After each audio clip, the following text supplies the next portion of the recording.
Americans are saying their final goodbyes to the 41st President of the United States today, George H.W. Bush. Today, a national day of mourning, but also a day to remember the man who served most of his life in public service. Let's bring in Michael Barnes, who worked in the White House for President George W. Bush, George H.W. Bush's son, who will give the eulogy today, Michael. That is powerful in and of itself. Father and son, both presidents, father instilling to all of his children what it means to serve.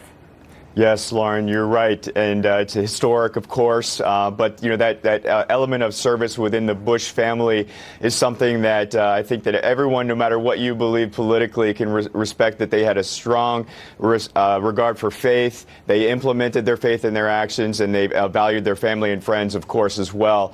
But what I really appreciate most about George H.W. Bush is that he was ridiculed, of course, on Saturday Night Live for comments you wouldn't be prudent, but he had prudence. And it's that prudence, I think, that drove his character and his decision-making, and not ideology, as we heard from the presidential historian earlier in the show. So I think that we could certainly use that element of prudence in Washington, D.C. these days. Yeah, Karl Rove in the Wall Street Journal writing, the greatest generation embodied timeless values at the heart of the American character. And character is the word that keeps coming up to describe former President George Bush. It is, Lauren. So just thinking about even how he dealt with some of the massive world events that took place during his presidency, the collapse of the Soviet Union. He didn't gloat. He didn't celebrate. He allowed there to be a peaceful end to the Cold War. He developed an international coalition during the Gulf War with the swiftest victory for the United States since World War II. And then even looking at the prudence of his decisions to reduce the deficit by cutting spending, and yes, he raised taxes, but he didn't hand off a massive debt to younger people.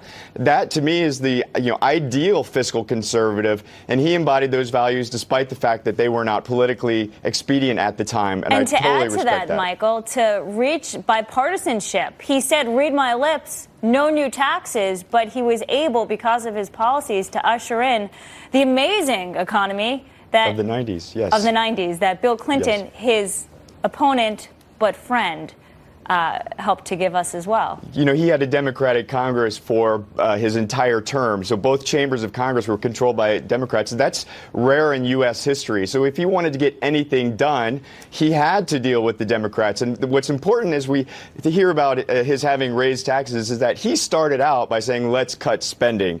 And the Democrats required that he raise the taxes. But the best thing of that is that none of them allowed for them to pass on the excessive deficit spending to the next generation like we're currently doing and need to fix fast. So I think when we talk about character and maybe some insights on the economy, it's all true today. Michael, thank you for your insight this morning. Thank you, Lauren. What it means to know the Bush family. Thank you.